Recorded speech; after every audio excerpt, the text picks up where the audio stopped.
For 15 years, my husband Daniel and I built our architecture firm together. He was the face, the visionary, the one who could sell a dream sketched on a napkin. I was the structural engineer, the ghost in the machine, the one who made his beautiful, impossible designs actually stand up against the forces of gravity and time. When he died, his brother, our firm's CFO, Marcus, pushed me out. He did it in the sterile quiet of the main conference room, the one with the oak table Daniel and I had picked out together. He claimed I had no legal stake. I wasn't a named partner, just a salaried employee with a fancy title and a shared history. He said it with a kind of sterile pity that was worse than outright cruelty. What Marcus doesn't know is that a year before Daniel's car met that patch of black ice, he and I took out a key person insurance policy. We had argued about it, a silly, loving argument over creme brulee at our favorite restaurant. The firm needed it, he said, and I agreed. But then he looked at me, his eyes serious over the flickering candlelight, and said the firm was just a building, just a name on a letterhead. I was the foundation. He insisted we name me the sole beneficiary, not the firm. It was our secret, our parachute. The policy just paid out. The number that landed in my bank account was staggering, a figure of pure, terrifying potential. And I'm about to become the primary investor in his biggest competitor. Before you hear the rest of this story, do me a favor. If you've ever been underestimated, if you've ever had your contribution erased, hit that like button and let me know in the comments. It helps more than you know, just to feel like you're not screaming into the void. The day Marcus erased me from my own life, the air in the conference room tasted of industrial cleaner and stale coffee. It was a Tuesday. Only 3 weeks after Daniel's funeral, a period of time that felt both like a single blurry moment and an entire geological epoch. My grief was a physical thing, a heavy coat I couldn't take off. It made the fluorescent lights feel too bright, the murmur of voices in the hallway too loud. Marcus had called the meeting under the pretense of discussing the firm's transition. I had assumed, in my grief-addled naivete, that it was about my role moving forward, how we would honor Daniel's legacy, how I would step into the light, finally. He didn't even have the decency to look me in the eye when he did it.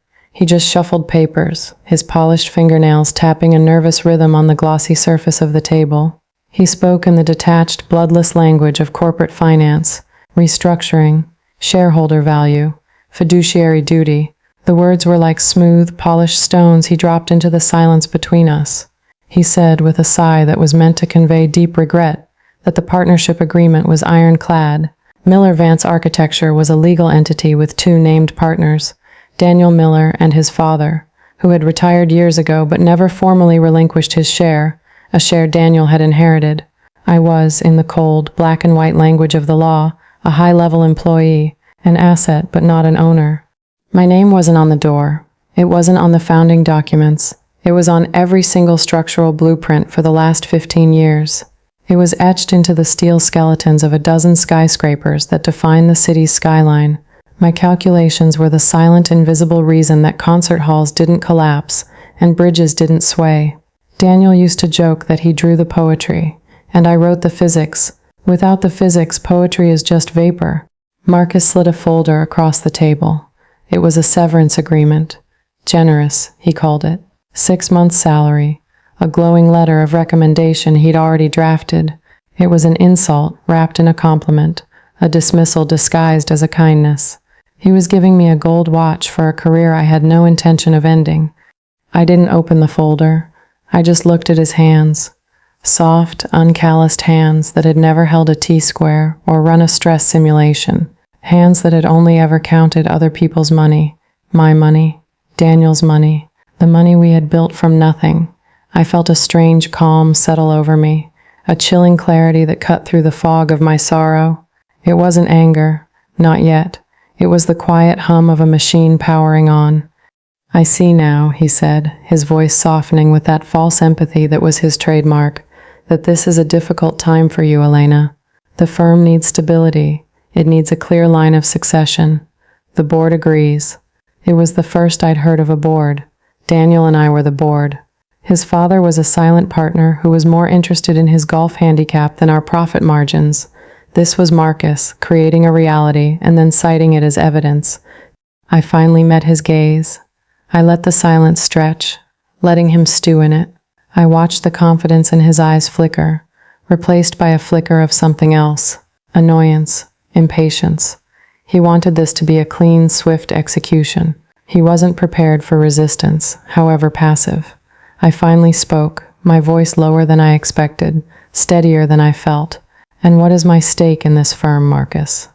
He cleared his throat, relieved to be back on his script.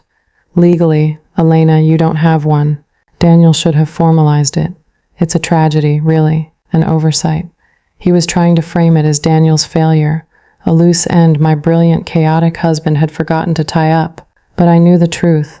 Daniel and I had a partnership that transcended paper. We trusted each other. It never occurred to either of us that his own brother would use our trust as a weapon against me. I stood up. The movement was slow, deliberate. My chair made a soft scraping sound against the polished concrete floor. "Thank you for clarifying, Marcus. I'll have my lawyer review the agreement." I turned and walked toward the door, my back straight, my head held high. I could feel his eyes on me, a mixture of relief and confusion. He had expected tears. He had expected a fight. He had not expected this cold, quiet departure. He didn't know that this wasn't an ending. It was an ignition. The walk from the conference room to my office was the longest walk of my life. Every face I passed, every quiet "sorry for your loss" from a junior architect, felt like a small, sharp cut. They didn't know. They didn't know that I had just been excommunicated from my own church. My office was at the back of the building, a glass box overlooking a small manicured courtyard. It was my sanctuary, the place where I did my real work. The walls were covered in whiteboard equations and framed diagrams of complex trust systems. Daniel's beautiful renderings were on the opposite wall, a constant reminder of our symbiosis. His art, my science. I looked at it all, the physical manifestation of 15 years of my life, and I felt a wave of nausea so profound I had to grip my desk to stay upright. He was erasing me. It wasn't just a job. It was my identity. It was my home. It was the last living piece of Daniel, and Marcus was prying my fingers from it. One by one, I sank into my chair, the leather sighing under my weight. I didn't cry. The time for tears was over. Grief was a luxury I could no longer afford. In its place, something colder and harder began to crystallize in my chest. It felt like steel. It felt like resolve. It wasn't about revenge. I told myself that over and over. It was about justice. It was about reclaiming what was mine. It was about ensuring that the legacy Daniel and I built wouldn't be dismantled and sold for parts by a man who only understood the price of things and the value of nothing. Marcus had made a critical error. He had mistaken my silence for weakness. He had mistaken my grief for surrender. He thought he was closing a chapter. He had no idea I was about to write a whole new book, and he was going to be the villain in it. The hours after that meeting bled into one another, a gray smear of shock and a strange, hollow emptiness. I went home to the house Daniel and I had designed together, a structure of glass and steel and warm cedar that seemed to mock me with its perfect shared symmetry. The silence in the house was a living thing. It was in the echo of my footsteps on the polished concrete floors, in the way the light fell across the empty space on his side of the bed. For 3 days, I did nothing. I sat on our sofa, a piece he'd insisted on, a sprawling, comfortable thing, and I stared at the wall. The grief I had been holding at bay came crashing down. It was a physical assault, a weight that pressed on my chest until I could barely breathe. Every memory was a fresh wound. I remembered the early days, working out of our cramped apartment, our first office. The dining table was covered in blueprints, the air thick with the smell of coffee and ambition. We were broke, but we were electric. We had a shared vision that was so powerful it felt like its own source of energy. I remembered the night we landed our first major contract, the Bridgeport Tower. Daniel had come home, his eyes blazing with excitement, and lifted me off the ground, spinning me around in our tiny kitchen. "We did it, Lena," he'd yelled, his voice hoarse with emotion. "We did it. There was no I. It was always we." I remembered the arguments too, passionate, fierce debates over load-bearing walls and cantilevered balconies. He would push for designs that seemed to defy physics, and I would spend nights awake, running simulations, finding ways to make his beautiful, impossible ideas real. I was the pragmatist to his poet, the anchor to his kite. He once told a journalist, "I draw the dreams, but Elena is the one who convinces gravity to look the other way." Marcus had probably read that article. He just chose to forget it. This period of forced stillness was a crucible. The grief was the fire, and my memories were the ore. I sifted through 15 years of partnership, of love, of shared creation. I thought about the junior engineers I had mentored, especially a young woman named Maya. She was brilliant, fiercely intelligent, with an intuitive grasp of structural dynamics that was rare. She'd come to the firm straight out of her master's program, timid and unsure of herself. The other senior engineers, mostly men of a certain vintage, had dismissed her. I saw the spark in her. I took her under my wing. I remembered one project in particular, the Helios Museum, which had a massive suspended glass atrium. It was Daniel's most audacious design. Everyone said it was impossible. Marcus had argued against it, citing the risks, the potential for cost overruns. He saw it as a liability.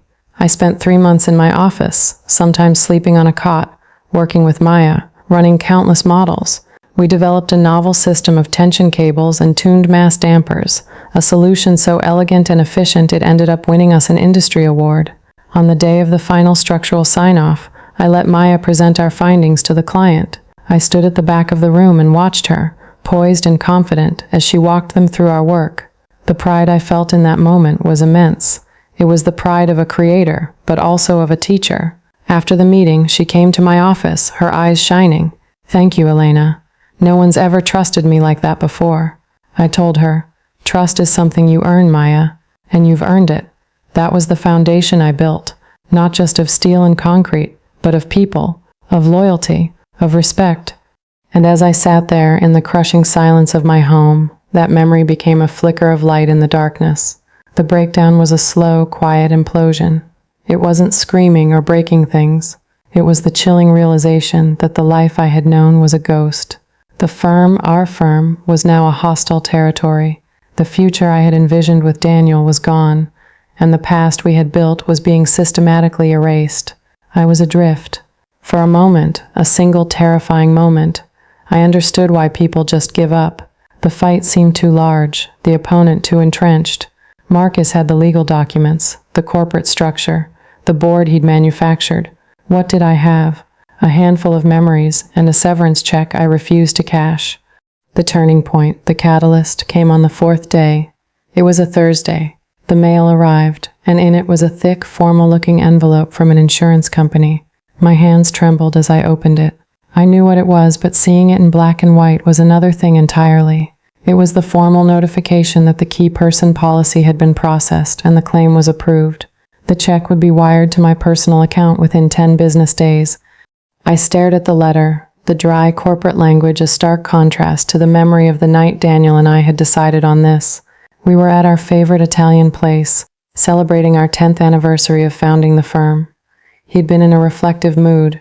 He said, if something happens to me, Marcus will try to take over. He's my brother, and I love him, but he thinks in spreadsheets. He doesn't understand that the soul of this company is you and me. He'll see the balance sheet, but he won't see the architecture. I had laughed it off. "Don't be so morbid," I said. "We're just getting started." He reached across the table and took my hand. "I'm serious, Lena. We need a parachute. Not for the firm, for you. The firm can be rebuilt. The firm is just an idea. You are the engine. If the engine dies, the idea is worthless. But if the pilot is safe, she can build a new plane." That's when he proposed it. A standard key person policy, but with a twist. The company would pay the premiums, a legitimate business expense, but the beneficiary wouldn't be Miller Vance Architecture. It would be Elena Vance, solely. He'd said it was a non-negotiable part of his own security. "If I'm not here to protect you," he'd whispered, "my money will." It was a debatable choice, certainly. Any corporate lawyer would advise against it. It blurred the lines between personal and corporate assets. It was a decision made from love and a deep, perhaps prophetic, understanding of his brother's character. It was an act of profound foresight. Holding that letter, the memory of his words washed over me, a tidal wave of sorrow and gratitude. The tears finally came, hot and silent. They weren't tears of despair, they were tears of release. He had seen this. He had known, in his own way. From beyond the grave, he had just handed me a sword. The grief didn't disappear, but it shifted. It was no longer a crushing weight. It was a fuel. The hollow emptiness in my chest began to fill with something else. A cold, quiet, calculating rage. My resolve solidified in that moment. The fog lifted. I saw the path forward with a stark, brutal clarity. Marcus thought he was playing checkers, moving his pieces to corner me, to take me off the board. He didn't realize I was about to start a new game entirely, on a different board, with pieces he didn't even know existed. I wasn't going to sue him.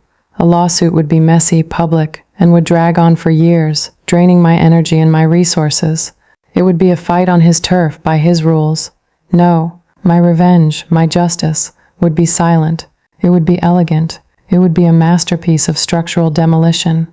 I was going to take apart the house that Daniel and I had built, now occupied by his brother, and I was going to do it brick by brick, from the inside out, using the very foundation I had laid as my leverage.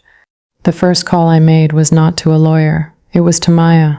I caught her on her cell as she was leaving the office. Her voice was hesitant at first, full of condolences and awkward silences. She'd heard the rumors, the corporate speak about my stepping back to grieve. She knew it was a lie. I didn't have to say a word. "How are you, Elena?" she asked, her voice laced with genuine concern.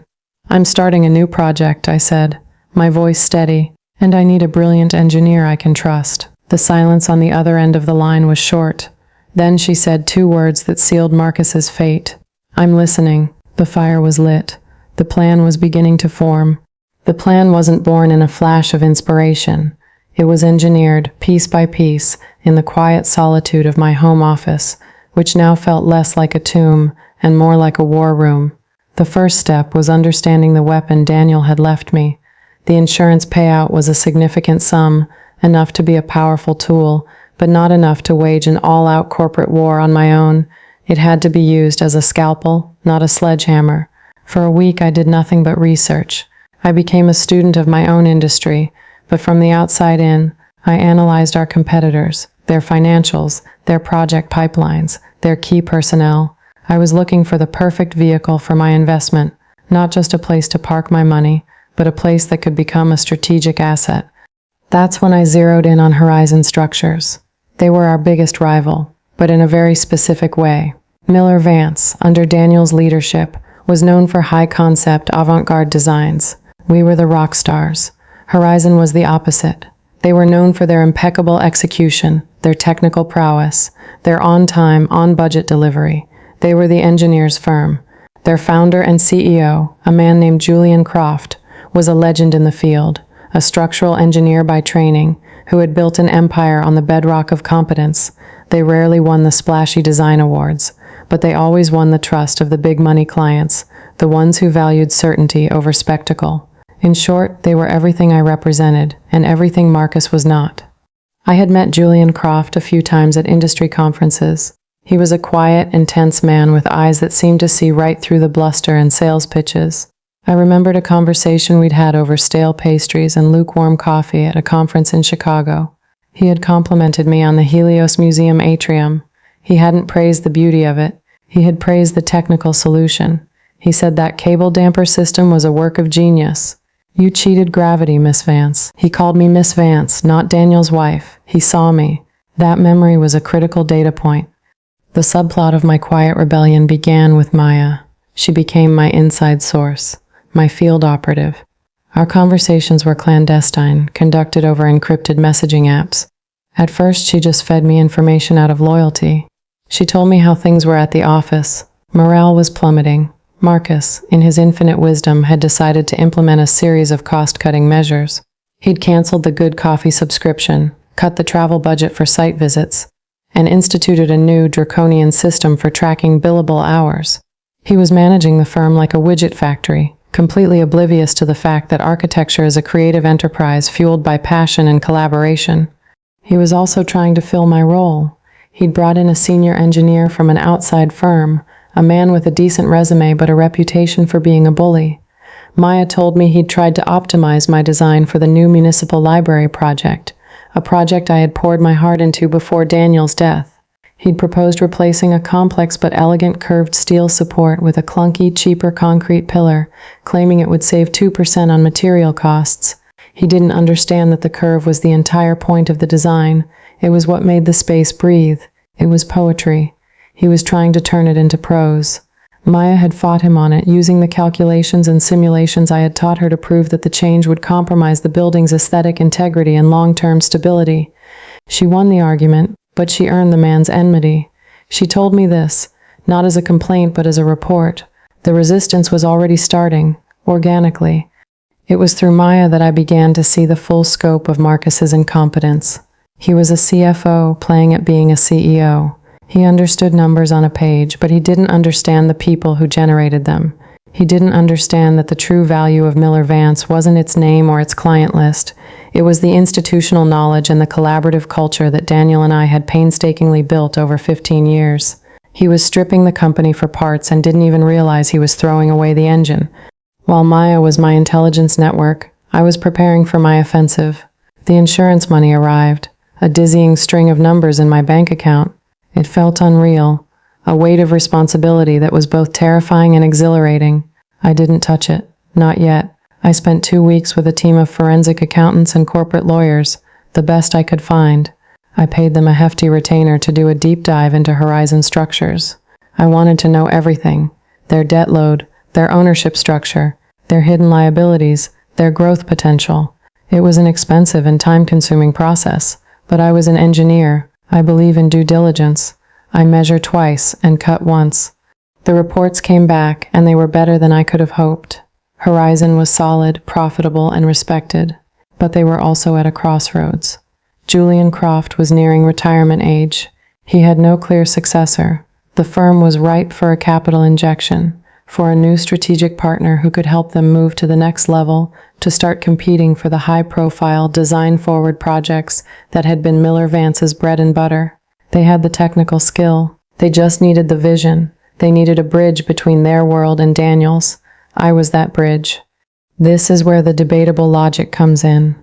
Daniel left me that money as a parachute, a way to be safe. I was about to use it to jump back into the fire.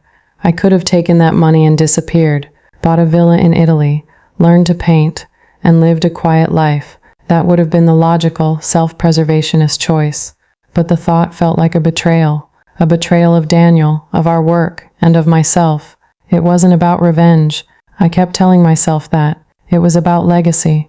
It was about proving that what we built was more than just a name on a letterhead. It was a philosophy. And that philosophy deserved to survive, even if the original structure had to be condemned. The plan coalesced. It had 3 phases. Phase 1, the investment.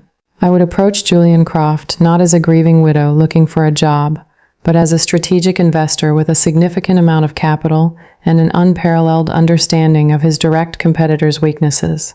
I wouldn't ask for a job. I would offer a partnership. Phase 2, the talent acquisition. Once I was in, I would open the door. I wouldn't poach. That would be messy and could lead to legal trouble. I would simply create a better place to work, a place that valued talent and innovation over cost-cutting. I would let the laws of professional gravity do the rest. The best people, the ones feeling the squeeze of Marcus's spreadsheet tyranny, would naturally migrate to the place where their work was valued. People like Maya. Phase 3, the client migration. This was the most delicate part. The clients of Miller Vance had relationships with the firm, but their trust was often placed in the individuals. Their trust was in Daniel's vision and my execution. With Daniel gone and my execution no longer part of the package, that trust was a depreciating asset. I wouldn't have to steal them. I would simply have to be ready to catch them when they decided to jump from the sinking ship. I spent a final week preparing my proposal for Julian Croft. It wasn't just a financial offer. It was a strategic blueprint. It detailed how my capital, combined with my expertise, could allow Horizon to expand its services, to create a new architectural innovation wing. I mapped out a 5-year growth plan. I identified key projects we could target. I included a confidential addendum, a detailed analysis of Miller Vance's vulnerabilities, highlighting the key personnel and major accounts that were most likely to be at risk under the new leadership. It was a cold, clinical, and devastating document. The night before I was scheduled to meet Julian, I sat in my office and looked at the framed photo of Daniel on my desk. He was smiling, his arm around me on the construction site of our first building. We were wearing hard hats and safety vests, covered in a thin layer of dust, and we looked happier than I could ever remember. "Are you watching?" I whispered to the photo. "I hope you're proud of me. This isn't how we planned it, but I'm going to finish what we started." The secret plan was no longer a secret, at least not to me. It was a fully rendered, structurally sound blueprint for the future, my future. And the first step was walking into Julian Croft's office and showing him the one thing Marcus had forgotten to account for: me. The meeting with Julian Croft took place in Horizon's headquarters, a building that was the physical embodiment of their philosophy. It was not flashy. It was a study in precision and understated quality. Exposed steel beams, perfectly finished concrete floors, and vast expanses of glass that flooded the space with natural light. There was no art on the walls, only framed schematics of their most complex projects. It was a temple to engineering, and I immediately felt at home. Julian's office was surprisingly modest, a functional space with a large drafting table and a simple desk. He didn't waste time with pleasantries. He gestured for me to sit, poured 2 glasses of water, and said, "I was sorry to hear about Daniel. He was a true artist, and I was sorry to hear what Marcus did. The industry is smaller than he thinks." His directness was disarming. I had prepared an entire preamble, a careful, diplomatic opening. I threw it out. He had just handed me a straight line to the heart of the matter. "Thank you, Julian. That's why I'm here. I didn't come to ask for a job. I came to make you a proposition." I laid my proposal on his desk. It was a thick, spiral-bound document, professionally printed and indexed. He didn't open it at first. He just looked at me, his gaze steady and appraising. He was a man who judged the engineer, not just the plans. I met his look without flinching. I let my own confidence, born of 15 years of making the impossible possible, fill the space between us. "I'm listening," he said, echoing Maya's words. For the next hour, I walked him through my vision. I didn't just present numbers. I told a story of 2 firms at a turning point. One, Miller Vance, a creative powerhouse with a suddenly hollow core, being run by a man who saw it as a column of numbers on a spreadsheet. The other, Horizon, a bastion of technical excellence, perfectly positioned to capture the market that was about to be abandoned. My investment, I explained, was the catalyst. It would provide the capital for Horizon to build a new design-focused division from the ground up, but I was the real asset. I was the bridge. I knew the clients, I knew the projects, and most importantly, I knew where all the bodies were buried at Miller Vance, because I was the one who had built the cemetery. I spoke calmly, precisely, using the language of engineering and strategy. I talked about market share, talent acquisition, and brand synergy. It wasn't an emotional plea. It was a business case, a cold, hard, and undeniable business case. It was only at the end that I allowed a sliver of the personal to show through. Daniel and I built something special, Julian. We built a place where art and science could coexist. Marcus is turning it into a bank. He thinks the clients are loyal to the name on the door. He's wrong. They were loyal to the promise that Daniel's vision would be realized and that my engineering would make it safe. That promise is now broken. The clients just don't know it yet. He was silent for a long time after I finished, his fingers steepled under his chin. He slowly opened the proposal and began to flip through the pages, his eyes scanning my financial projections, my market analysis, my confidential assessment of Miller Vance's vulnerabilities. He paused on the section detailing the key talent I believed would be open to moving. Maya's name was at the top of the list. He looked up from the document. "This is audacious, Elena." "I know," I said. "Great things usually are." He closed the proposal and pushed it back across the desk toward me. "You're asking for a significant stake, a seat on the board, and full autonomy to run this new division." "I am," I said. "I'm not asking to be an employee. I'm offering to be a partner. I believe in my ability to generate a return on this investment that will make it the best deal you've ever made." He stood up and walked to the window, looking out over the city skyline, a skyline I had helped shape. He was quiet for what felt like an eternity. I could hear the faint hum of the building's HVAC system, the distant sound of traffic. I didn't fidget. I didn't speak. I had laid my cards on the table. The next move was his. Finally, he turned back to me. His face was unreadable. He said, "I'm 64 years old, Elena. I've been looking for a succession plan for 5 years. I've interviewed a dozen MBAs and corporate climbers who all talk about synergy and disruption, but none of them know how to read a stress load diagram. None of them have dirt under their fingernails. He walked back to the desk and extended his hand. Welcome to Horizon, partner. Let's go build something. The handshake was firm, solid, a contract sealed not just by lawyers but by mutual respect. The first move of the silent takeover was complete. The panic at Miller Vance began not with a bang, but with a quiet, insidious series of emails. My deal with Horizon was kept under wraps for 2 weeks while our lawyers finalized the paperwork. During that time, I worked with Julian and his team to lay the groundwork for the new division, Horizon Vance Design. We secured a new floor in their building, started sketching out the brand identity, and most importantly, we finalized the hiring packages for my target list of key personnel. Then the press release went out. It was carefully worded, announcing a major strategic partnership. Horizon Structures welcomes visionary engineer Elena Vance as partner and president of new design division.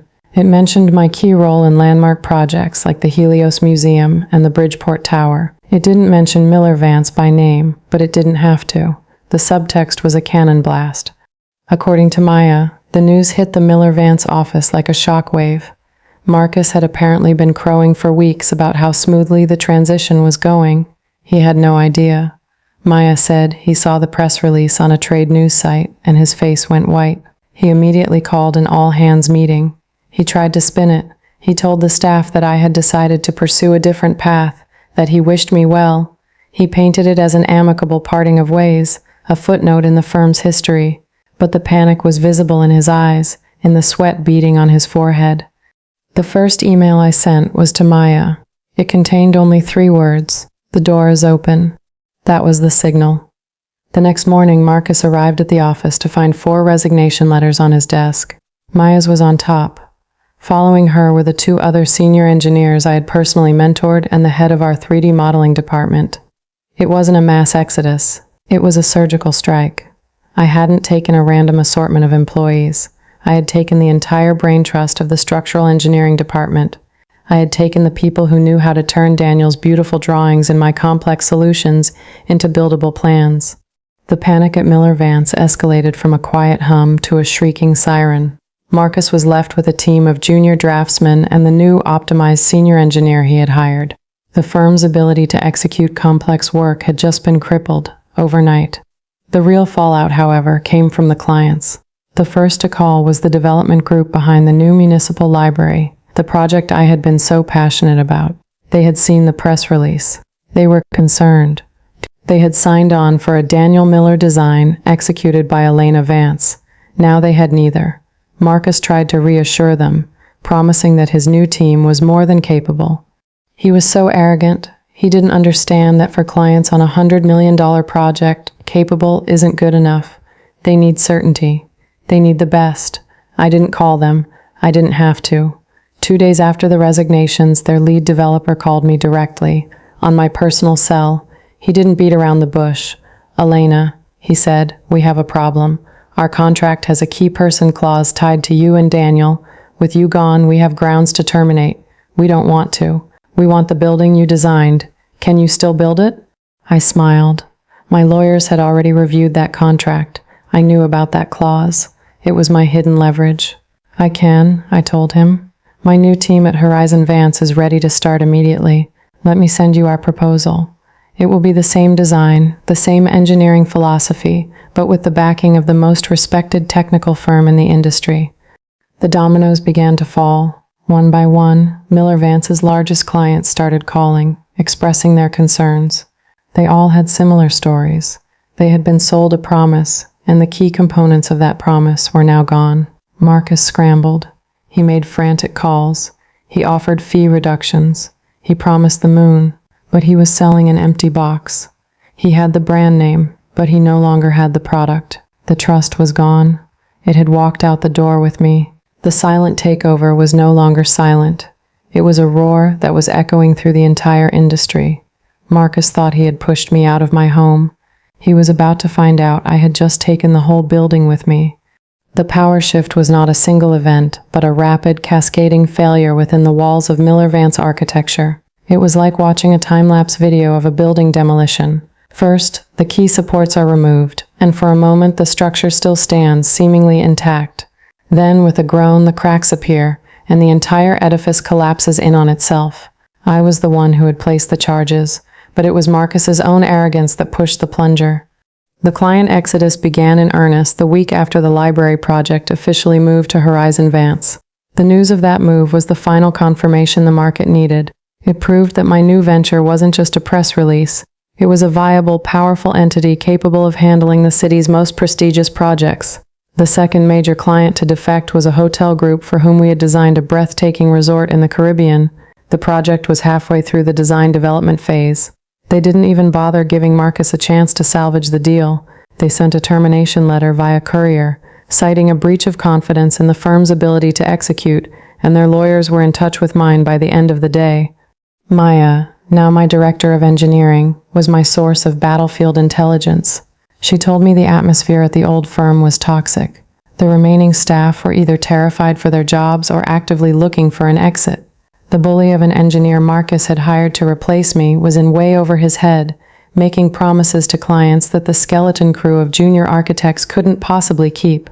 Projects were falling behind schedule. Mistakes were being made. The reputation that Daniel and I had spent 15 years building was being dismantled in a matter of weeks. It wasn't about revenge. I repeated this to myself as I signed the contracts, as I welcomed my old team to their new sunlit offices at Horizon. This was a course correction. It was a restoration of balance. Marcus had tried to steal a legacy, and I was simply moving that legacy to safer ground. The logic felt clean, pure, but there was a small, hard kernel of something else deep inside me, a quiet, satisfying heat that grew with every piece of bad news that trickled out of my old firm. It was the feeling of a perfectly executed calculation, the feeling of watching a flawed structure collapse under its own weight, exactly as predicted. Marcus's desperate counter came about a month into the collapse.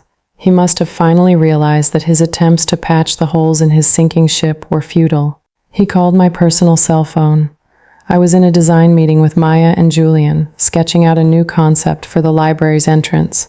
I saw his name flash on the screen and I felt a jolt, not of fear, but of anticipation. I excused myself and took the call. His voice was a strained, unfamiliar thing, stripped of its usual condescending smoothness. It was tight, high-pitched. "Elena," he said, without any greeting. "We need to talk." "I'm listening, Marcus," I said, my voice calm and even. This has to stop. You're destroying the firm. You're destroying Daniel's legacy." The hypocrisy was so breathtaking it was almost beautiful. He was accusing me of the very crime he had committed. "I'm not destroying anything, Marcus. I'm preserving it. The legacy of this firm was never about a name on a building. It was about the quality of the work. You were the one who decided that was no longer the priority." He stammered, trying to find his footing. I was wrong, okay? I was under a lot of pressure after Daniel. I wasn't thinking clearly. Let's be reasonable. What do you want? Do you want a partnership? I'll make you a named partner. Miller Vance, whatever you want. We can put out a joint statement, say this was all a strategic realignment. The offer was pathetic. He was trying to buy back the soul of the company with the very thing he had denied me, the thing that was now worthless. He was offering me a key to a house that was already on fire. "It's too late for that, Marcus," I said. "The time for that conversation was in the conference room a month ago. You made your choice, and I've made mine." His voice turned venomous. I'll sue you. I'll sue you for tortious interference. I'll drag you and Horizon through the mud for years. You poached my clients. You stole my staff." I almost laughed. I knew he had no case. My lawyer had been meticulous. The clients had all initiated contact with me, and their contracts contained clauses that justified their termination. The staff had resigned of their own free will. He had no legal ground to stand on, and he knew it. He was just thrashing. "You do what you feel you have to do, Marcus. I have a meeting to get back to. Goodbye." I hung up before he could respond. I walked back into the meeting, my heart beating a steady, powerful rhythm. Julian looked at me, a question in his eyes. "That was Marcus," I said. "He's offering me a partnership." Maya snorted. "A partnership in what? A smoking crater?" Exactly, I said, picking up my pen. Now, about that entrance. The power had not just shifted. It had been completely transferred. I had built a new structure, stronger and more resilient than the last, and he was left clinging to the wreckage of the old one. The final confrontation was not what I expected. I had imagined a dramatic boardroom showdown, a scene worthy of a movie. But the end, when it came, was quiet, almost anticlimactic. It happened 6 months after my departure. Horizon Advanced Design was thriving. We had landed 3 more major projects, and our team had grown. We had become the new center of gravity in the city's architectural scene. Miller Vance, on the other hand, was a ghost ship. They had lost their last major client a month prior, and had been forced to lay off most of their remaining staff. The industry journals were buzzing with rumors of an impending bankruptcy. Julian received a call from a representative of the bank that held the loans on the Miller Vance office building and their line of credit. Marcus had defaulted. The bank was foreclosing.